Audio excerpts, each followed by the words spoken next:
दोस्तों नमस्कार। आप देख रहे हैं बिहार तक लाइव। मोहद्दीनगर के आनंद गोलवा गांव के दियारा क्षेत्र में नैया वाले बाबा का भव्य नवनिर्मित नाव कुटी का हुआ उद्घाटन। जी हां, जैसा कि आप सभी नैया वाले बाबा से परिचित ही होंगे, जो बीते कई वर्षों से ब्रह्म स्वरूप नैया वाले बाबा का नव नाव कुटी उद्घाटन समारोह के अवसर पर रविवार को समस्तीपुर जिले के मोहद्दीनगर प्रखंड क्षेत्र के गंगा के उत्तरी तट के चापल सुल्तानपुर गांव के सीमांकन स्थल पर 3 दिवसीय आध्यात्मिक अनुष्ठान एवं भगवत भजन संकीर्तन का आयोजन किया गया, जहां गंगा दशहरा के अवसर पर बाबा श्री शैलेंद्र ब्रह्मचारी जी के द्वारा नवनिर्मित नव कुटी समेत स्थापित चित्रांकन प्रतिमा का उद्घाटन किया गया, जहां जय श्री राम के नाम के जयकार से पूरा क्षेत्र गुंजान हो उठा। इसी दौरान दर्शनार्थियों ने दर्शन अभिलाषी को लेकर बाबा के नव कुटी में स्थापित चित्रांकन प्रतिमा के दर्शन हेतु काफी संख्या में भक्त वत्सल की भीड़ उमड़ पड़ी।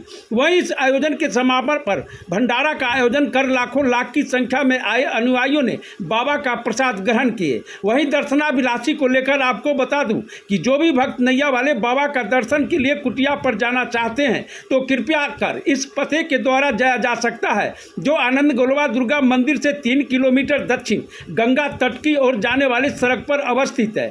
इसी मौके पर बाबा के भक्त ने इस आयोजन को लेकर बाबा के अनुयायियों को संदेश देते हुए क्या कुछ कहा, देखें इस खास रिपोर्ट में। जी, मुख्य उद्देश्य हमारा यह है कि दक्षिण क्षेत्र में आप जाएंगे तो लखनपुरा में उनकी समाधि स्थल है, और इधर गंगा का उत्तरी क्षेत्र आप महनार क्षेत्र में जाएंगे तो मुख्तारपुर क्षेत्र है, वहाँ पे भी नैया बाबा के नाम से एक स्मारक बनी है, वहाँ भी इनके नाम से एक मंदिर बना हुआ है।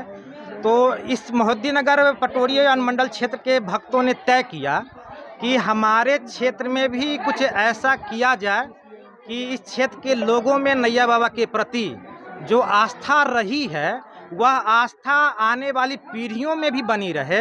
इसलिए हम लोगों ने तय किया कि नैया बाबा की एक नावयुक्त कुटी बनाई जाए, और नावयुक्त कुटी आज भक्तों के सदप्रयास से, क्षेत्रवासियों के प्रयास से आज वह नाव कुटी बन के तैयार है। आज उसका गंगा दशहरा के अवसर पे उसका शुभ उद्घाटन हुआ है।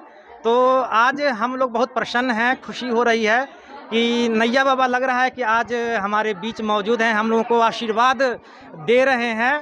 हम लोग आज बहुत गदगद हैं और भाव विभोर हैं। लगता है कि आज भक्तों के बीच उनका आशीर्वाद बरस रहा है। क्या लग रहा है कि जो भक्त यहाँ पर आएंगे उन्हें किस तरह से वो अपने मन को शांति प्रदान करेंगे? वो स्वामी जी बहुत व्यवहारिक उनका उपदेश होता था, और उनका जो भी उपदेश होता था वह शास्त्र सम्मत भी होता था और वो जीवन से जुड़ा होता था। तो जो गृहस्थ हुआ करते थे उनको भी वो स्वामी जी कहते थे कि गृहस्थ जीवन में रहते हुए भी आप भक्ति के मार्ग पे चल सकते हैं। तो भक्ति मार्ग के लिए वो कहते थे कि जो साधु होते हैं उनके लिए ज़रूरी नहीं कि उनको लंगोटी ही पहना जाए, तो आप गृहस्थ जीवन में रह के भी सन्मार्ग पे चलते हुए भक्ति मार्ग को अपना सकते हैं। तो आज हम लोग भी गृहस्थ हैं, पारिवारिक जीवन जी रहे हैं, लेकिन स्वामी जी के प्रति आस्था आज भी हमारी वैसी ही बनी हुई है। सब लोगों में उनके प्रति आस्था आज भी अटूट है। यानी कहने का मतलब हुआ कि यहाँ पर कुटिया इसीलिए स्थापित की गई है कि जो बाबा से लगा पहले प्रेम था, जी जी जी जी, तो वही प्रेम को फिर इस बार जी जी जी हम चाहते हैं, जी हम चाहते हैं। स्वामी जी को हमने देखा है कि कैसे भक्त लोग उनके आने पे भाव विभोर हो जाते थे। स्वामी जी खुद भाव विभोर हो जाते थे भक्तों के बीच आकर के। तो हम चाहते हैं कि जो भी उन्होंने सदुपदेश हम लोगों के बीच दिया है, संदेश दिया है, जीवन जीने का रास्ता दिखाया है, हम चाहते हैं कि हमारी जो आने वाली पीढ़ियां हैं उनको नैया बाबा धरोहर के रूप में, जो ये नाव कुटी है धरोहर के रूप में उनको मिल जाए, कि वो आएँ और नैया बाबा के उपदेश से, उनके संदेश से अपने जीवन को कृतार्थ करें, मार्ग सच्चे मार्ग पर ले जाने का प्रयास करें। कुटिया बनाने का जो आपने नींव रखा, ये किनकी प्रेरणा थी? जी, हमारे स्वामी जी वहाँ बैठे हैं, और शैलेंद्र ब्रह्मचारी जी हैं, नैया बाबा के भक्त रहे हैं, शिष्य रहे हैं। तो ये भी वर्षों से यहाँ पे रह करके हम लोगों को का मार्गदर्शन करते हैं, जीवन संदेश देते हैं। इनमें हम नैया बाबा की छवि देखते हैं। तो ये जो आज दिव्य नाव कुटी बन के तैयार हुई है, तो इसके पीछे अगर किसी की प्रेरणा है तो स्वामी जी की प्रेरणा है।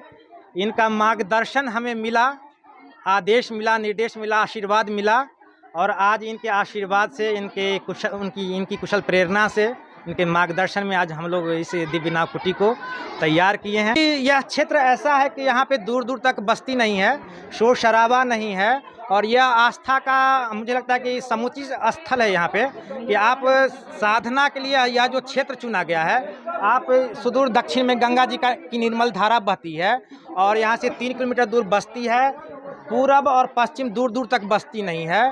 तो एकांत साधना के लिए यह जगह बहुत ही अच्छी है और मुझे लगता है कि स्वामी जी ने अगर इस स्थल का चयन किया है तो इसके पीछे का यही है कि यह स्थल साधना के लिए उपयुक्त है। और स्वामी जी नैया बाबा जो थे वो कहते थे कि यह जो क्षेत्र है गुप्त काशी है, बैकुंठपुर से लेकर के उमानाथ धाम तक इसको वो गुप्त काशी कहते थे और कहते थे कि यह जो निर्मल धारा है गंगा जी की, जो निर्मल धारा है, आप ऐसे नैया बाबा गंगा जी का 7 बार गंगोत्री से लेकर के गंगा सागर तक भ्रमण किए हैं, लेकिन जब नाव पे सवार हो गए तो वो बैकुंठपुर से लेकर के उमानाथ तक स्थिर हो गए। ये दोनों तट पे रहते थे तो इसको गुप्त काशी कहते थे या इसी क्षेत्र में रहते थे। समय समय पे जगह जगह पे जाते थे, भक्तों का मार्गदर्शन करते थे, आशीर्वाद उनका भक्तों को मिलते रहता था।